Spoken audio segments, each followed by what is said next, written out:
बात है विक्रम संवत 1908 की। सावन भादो के दिन थे, चारों तरफ मूसलाधार बरसात हो रही थी। तब परम पिता परमेश्वर शंकर भगवान ने अपनी लीला रचाई और अपने तेज से एक अलख महापुरुष को प्रकट किया और भोलेनाथ ने उन्हें निरंजन नाम से संबोधित करते हुए आदेश दिया कि जाओ निरंजन, मृत्यु लोक जाकर अपनी लीला रचाओ। भोलेनाथ जी से आदेश पाकर बाबा निरंजन भूलोक पर आ पहुंचे। साधु महाराज वर्षा में भीगे हुए और उनकी जटाओं से पानी टपक रहा था। खड़ाऊ कीचड़ में फिसल रही थी। फिर भी अलख निरंजन कहते शंख बजाते चले जा रहे थे और घूमते घूमते राजस्थान के बीकानेर जिले के गिरासर गांव की सोलंकिया ढाणी की तरफ निकल पड़े। बाबा निरंजन सोलंकिया ढाणी में गोविंद सिंह सोलंकी के घर के सामने जाकर रुक गए। इस समय गोविंद सिंह की धर्मपत्नी अपनी गाय का दूध निकालने में इतनी व्यस्त थी कि उन्हें ये पता ही न चला कि उनके दरवाजे पर साधु खड़े अलख जगा रहे हैं। इसी बीच महाराज ने अलख निरंजन की आवाज लगाते हुए शंख फूंक दिया। शंख से उत्पन्न तीव्र ध्वनि के परिणाम स्वरूप गाय बिदक गई और लात मारकर पूरा दूध बिखेर दिया। दूध को बिखरा हुआ देख गोविंद सिंह की पत्नी का पारा 7वें आसमान पर जा पहुंचा और बाबा की वास्तविकता से अनजान क्रोधित होते हुए साधु महाराज को बुरा भला कहने लगी और चिल्लाते हुए निरंजन महाराज से कहा, अरे ढोंगी, अरे कपटी, तुझे शर्म नहीं आई? ये पीले वस्त्र पहनकर और लंबा तिलक लगाकर क्यों भीख मांगता फिर रहा है? तेरे से कमाकर नहीं खाया जाता क्या? हट्टी कट्टी देह लेकर घूम रहा है, ढोंगी कहीं का। बाबा निरंजन हंसकर बोले, माता दोष क्यों लगाती हो? हम तो अभी आए हैं, अभी चले जाएंगे, 2 पल के मेहमान हैं। तभी गोविंद सिंह की पत्नी क्रोधित होकर बोली, चल चल आगे का रास्ता नाप। बाबा निरंजन मुस्कुराते हुए वहां से चल पड़े। इसी दौरान दूर झोपड़ी के पास बैठे गोविंद सिंह जी के पिता श्री न्यादर सिंह जी की नजर बाबा पर पड़ी। अपने घर से साधु महाराज को खाली हाथ वापस लौटते देख उन्होंने सोचा जरूर घर की औरतों ने कुछ कह दिया होगा, इसीलिए नाराज होकर जा रहे हैं। साफ मन के गोविंद सिंह जी और उनके पिता न्यादर सिंह जी को जल्दबाजी में कुछ समझ न आया और हड़बड़ी में एक कलश में जल लेकर उनके पीछे दौड़ पड़े और विनती करने लगे कि घर की औरतों द्वारा बोले गए कटु वचनों के लिए क्षमा करें, वे अबोध अज्ञान है। मगर साधु महाराज बिना कुछ सुने मुस्कुराते हुए आगे बढ़े चले जा रहे थे। तब श्री न्यादर सिंह जी ने बाबा निरंजन से कहा, अच्छा ठीक है महाराज, मेरे द्वारा लाया गया थोड़ा जल ही ग्रहण कर लीजिए। जब बाबा निरंजन ने शीतल जल ग्रहण किया तो उनको थोड़ी ठंडक पहुंची। उन्होंने कहा, जाओ, तुम्हें क्षमा किया। तब गोविंद सिंह जी ने बाबा से निवेदन किया कि ऐसे नहीं, अगर आपने सच में हमें माफ कर दिया है तो कृपया हमारे घर पधारें और हमें आपकी सेवा करने का सौभाग्य प्रदान करें। इस पर बाबा निरंजन हंसने लगे और मुस्कुराते हुए गोविंद सिंह जी के साथ उनके घर की तरफ चल दिए। जिसके बाद बाबा निरंजन ने गोविंद सिंह जी को एक नाड़ी खोदने और एक नीम का पेड़ लगाने का आदेश दिया। आज्ञानुसार उन्होंने ऐसा ही किया। तत्पश्चात बाबा निरंजन ने वहाँ 12 महीने खड़े होकर तपस्या की। इसी दौरान गोविंद सिंह और उनकी धर्मपत्नी दोनों सच्चे मन से बाबा की सेवा में लगे रहे। एक दिन बाबा निरंजन ने खुश होकर गोविंद सिंह जी से कहा, मैं तुम्हारे इस सेवा भाव से अत्यंत प्रसन्न हूँ, मांगो तुम्हें क्या चाहिए, यदि आज राजपाट भी मांगोगे तो मिलेगा। तब आंखों में अश्रुधारा भरते हुए गोविंद सिंह जी रो पड़े और बोले, महाराज अन्न धन के भंडार भरे पड़े हैं, धन संपत्ति की मेरे पास कोई कमी नहीं है। यदि आप कुछ देना ही चाहते हैं तो मेरे घर कोई संतान नहीं है, तो कृपया मुझे एक संतान सुख का आशीर्वाद प्रदान करें। बाबा निरंजन ने तुरंत धुने से भभूति उठाई और गोविंद सिंह के समक्ष करते हुए बोले कि तुम्हें एक नहीं अपितु 4 संतान प्राप्त होंगी, 3 पुत्र और 1 पुत्री, मगर बदले में तुम्हें मुझे एक वचन देना होगा। तुम्हारे घर में सबसे पहले जो पुत्र जन्म लेगा उसे मेरी शरण में सौंपना होगा, उसे मेरा शिष्य बनाना पड़ेगा। वक्त आने पर अपने वचन से मुकर तो नहीं जाओगे? बोलो, क्या तुम्हें मंजूर है? गोविंद सिंह जी ने कहा, जी महाराज, मुझे मंजूर है। यह एक राजपूत का वचन है, जो कह दिया सो पत्थर की लकीर समझो। तब बाबा निरंजन ने तथास्तु कहते हुए भभूति गोविंद सिंह जी को सौंप दी और वहां से प्रस्थान लेते हुए बाबा निरंजन काली नाड़ी के जंगल में आ पहुंचे और इसी जंगल में एक स्थान पर अखंड तपस्या में लीन हो गए। समय का पहिया निरंतर घूमता रहा और ठीक 9 महीने बाद आखिरकार वो शुभ घड़ी आई, जिसका गोविंद सिंह जी और उनकी धर्मपत्नी सहित संपूर्ण परिवार को बेसब्री से इंतजार था। उनके घर आंगन में खुशियों की किलकारियां गूंज उठी। बाबा निरंजन द्वारा दी गई भभूति से जन्म होने के परिणाम स्वरूप बालक का नाम भभूता सिद्ध रखा गया। भभूता सिद्ध जी के जन्मोत्सव पर पूरे गांव में आनंदमयी और खुशियों का माहौल छाया हुआ था। लेकिन ये खुशियां कब उनका दामन छोड़ देंगी कोई नहीं जानता था। पुत्र मोह में खोए गोविंद सिंह जी शायद अभी तक अपना दिया वचन भूले नहीं थे। भभूता सिद्ध जी के जन्म के उपरांत कालांतर में दूसरे बालक का जन्म हुआ, जिसका नाम शेर सिंह रखा गया। तीसरे बालक का नाम नाहर सिंह रखा गया और फिर कुछ समय उपरांत चौथी कन्या का जन्म हुआ, जिसका नाम सिंगरो रखा गया। भभूता सिद्ध जी के जन्म को 2 वर्ष बीते, 5 वर्ष बीते और 10 वर्ष भी बीत गए। इसी दौरान कई बार बाबा निरंजन गोविंद सिंह की ढाणी पर पधारे और उन्हें उनके द्वारा दिए गए वचन की याद दिलाई। किंतु पुत्र मोह में खोए गोविंद सिंह जी हर बार कोई न कोई बहाना बनाकर टाल देते। कभी बोलते कि भभूता अभी बहुत छोटा है, उसे अभी के लिए माँ का लाड प्यार मिलने दीजिए, तो कभी कहते अभी भभूता नादान है, उसे थोड़ी समझ पकड़ने दीजिए। शायद ये बाबा निरंजन द्वारा रची गई माया का ही परिणाम था जो उनको ऐसा करने से रोक रहा था। नहीं तो इतिहास गवाह है कि एक राजपूत शीश देकर भी अपना वचन पूरा जरूर करता है। बाबा का उद्देश्य तो कुछ और ही था। इसी दौरान भभूता सिद्ध जी महाराज ने अपने बाल्यकाल में कई बाल लीलाएं रचाई। इसी प्रकार 17 वर्ष बीत जाने के बाद भी जब गोविंद सिंह जी ने अपना दिया वचन पूरा नहीं किया तो एक दिन क्रोध में लाल नेत्र लिए बाबा निरंजन एक बार फिर से गोविंद सिंह जी के द्वार पर पधारे और गोविंद सिंह जी को फटकार लगाते हुए कहा, तुम अपने द्वारा दिए गए वचन पर अडिग क्यों नहीं हो? तुम अपना वचन पूरा करने से पीछे हट रहे हो। हम अगर देना जानते हैं तो लेना भी जानते हैं। तुमने अगर अपना वचन पूरा नहीं किया तो हम अपनी शक्ति से इसे अपने पास बुला लेंगे। बाद में तुम्हें बहुत पछतावा होगा, तब हमें दोष मत देना। घबराए हुए गोविंद सिंह जी थरथराते होठों से बोले,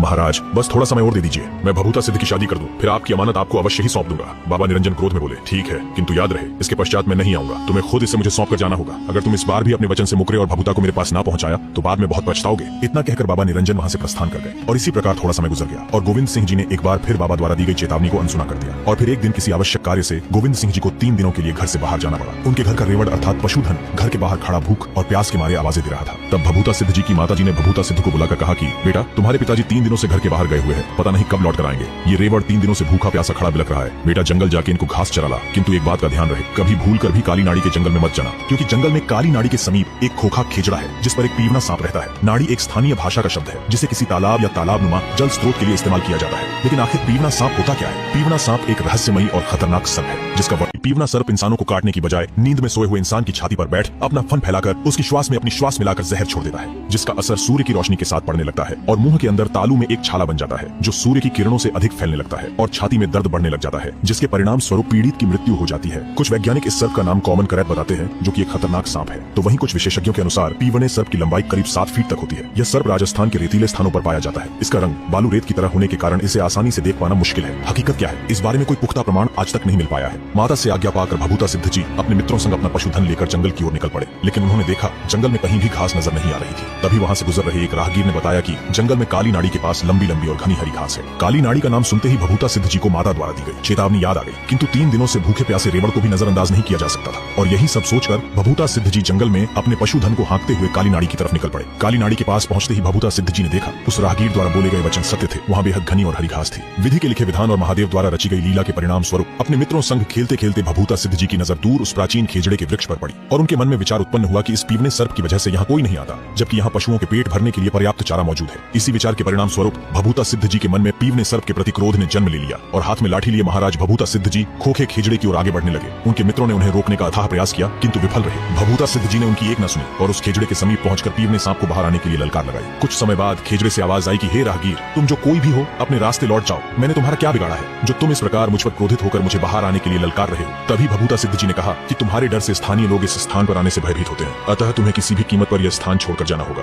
इतना सुनते ही पीवना सर्प खेजड़े से नीचे उतरा और मनुष्य रूप धारण करते हुए भभूता सिद्ध जी से कहा, मैं चाहकर भी ऐसा नहीं कर पाऊंगा क्योंकि मुझे अपने ही गुरु द्वारा श्राप मिला है। तब भभूता सिद्ध जी ने कहा, स्पष्ट कहो क्या कहना चाहते हो? तब सर्प ने कहा, वर्तमान से लगभग 600 साल पहले की बात है। मैं और मेरे गुरु इसी जंगल के रास्ते गुजर रहे थे। उसी समय हमें प्यास लगी तो हम गुरु चेला यहाँ जल ग्रहण करने पधारे। गुरुदेव को यह स्थान ठहरने के लिए उत्तम लगा तो गुरुदेव की आज्ञा अनुसार हमने कुछ दिन इस खेजड़े के वृक्ष तले विश्राम करने का विचार किया। जब मैं गहरी नींद में सो जाता तो गुरुदेव रात्रि उपरांत ब्रह्म मुहूर्त में उठकर सिद्धियां प्राप्ति के लिए साधना किया करते। एक दिन जब वे ऐसा कर रहे थे उसी समय संयोगवश मेरी निंद्रा भंग हो गई और मैंने गुरुदेव को ऐसा करते हुए देख लिया। मेरे मन में उसी समय कपट ने जन्म ले लिया। मुझे सिद्धियां प्राप्ति से पहले बहुत कुछ सीखना बाकी था, इसलिए गुरुदेव को सही समय का इंतजार था और मुझे यह भ्रम हो गया कि गुरुदेव मुझसे ये सब छुपा रहे हैं। और इसी कपट के वशीभूत जब गुरुदेव सिद्धियां प्राप्ति के लिए साधना किया करते तो मैं सोने का ढोंग करते हुए उन्हें देखता और जब गुरुदेव सो जाया करते तो मैं उठकर बिना उनकी अनुमति के उन्हीं के भांति सिद्धियां प्राप्त करने की कोशिश करता। एक दिन मैं ऐसा कर ही रहा था कि अचानक गुरुदेव की नींद टूट गई और गुरुदेव तुरंत उठ खड़े हुए। मेरे द्वारा अपने ही गुरु के साथ किया जा रहा ऐसा कपट देख उनके नेत्रों में अग्नि ज्वाला प्रज्वलित हो उठी और क्रोध में अपना कमंडल उठाकर अपनी हथेली में जल भरते हुए बोले, कपटी दुष्ट, तुझे अपने गुरु के साथ कपट करते हुए तनिक भी लज्जा नहीं आई? जा, तुझे मैं इस नीच कपट के लिए श्राप देता हूँ। आज से तू पीवना सांप बनकर इसी वृक्ष पर पड़ा रहेगा।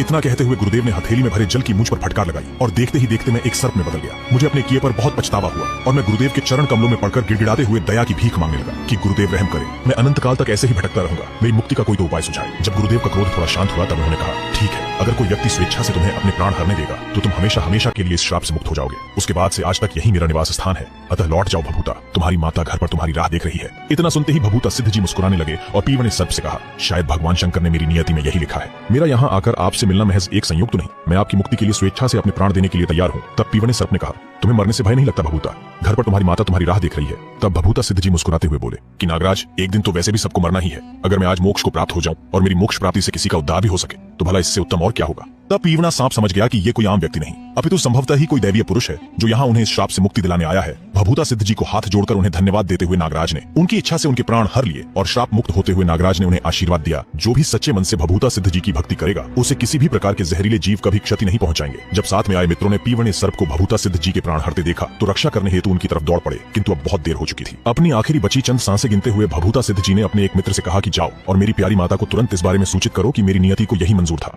आज्ञा पाते ही उनका एक मित्र घबराया हुआ भभूता सिद्ध जी के घर की ओर दौड़ पड़ा और घर पहुंचकर सारा वृतांत माता को कह सुनाया। इतना सुनते ही माता का कलेजा जैसे फट सा गया। रोती बिलखती माता भभूता भभूता चिल्लाते हुए काली नाड़ी की ओर दौड़ पड़ी। उनकी आंखों से बहती अश्रुधारा एकाएक रुकने का नाम नहीं ले रही थी और लेती भी कैसे। एक माँ की ममता होती ही ऐसी है जिसको भगवान भी स्वयं से ऊपर का दर्जा देते हैं। जैसे ही माता भभूता सिद्ध जी के पास पहुंची तो देखा उनका देह अब ठंडा पड़ चुका था। उन्हें ये भली भांति ज्ञात हो चुका था कि अब भभूता फिर कभी नहीं बोलेगा, किंतु एक माँ का हृदय यह मानने को तैयार न था और माता जोर जोर से रोते हुए लगातार भभूता भभूता पुकारे जा रही थी कि शायद उनका पुत्र अब तो उठेगा। लेकिन कहते हैं ना, होनी को कोई नहीं टाल सकता। उसी समय भभूता सिद्ध जी के पिता भी वहां आ पहुंचे और अपने पुत्र को इस अवस्था में देख दोनों पति पत्नी विलाप करते हुए स्वयं को इसका दोषी मानने लगे। माता कहती कि यदि आज मैंने भभूता को रेवड़ चराने नहीं भेजा होता तो आज हमारा पुत्र जीवित होता। तो वहीं गोविंद सिंह जी को एहसास हो रहा था कि ऐसा इसलिए हुआ क्योंकि उन्होंने अपना दिया वचन पूरा नहीं किया। अगर उन्होंने अपना वचन पूरा किया होता तो आज हमसे दूर गुरु के साथ ही सही भभूता जीवित तो होता। और इसी प्रकार शाम होते होते सोलंकी ढाणी के सभी लोग जंगल में काली नाड़ी के पास इकट्ठा हो गए। लेकिन अभी भी भभूता सिद्ध जी की माताजी पछाड़े खा खा कर रोती हुई बार बार बेहोश हो रही थी। तभी आकाशवाणी हुई कि स्वयं को दोष देना बंद करो, यही भभूता की नियति थी। इसमें ना तो तुम्हारा कोई दोष है और ना ही किसी और का। आखिर तुमने खुद का खोया ही क्या है? मैंने ही तो दिया था और मैंने ही वापस भी ले लिया, इसीलिए ही तो मैंने तुमसे वचन लिया था। फिर भी तुम्हारे साथ किसी प्रकार का अन्याय नहीं होगा।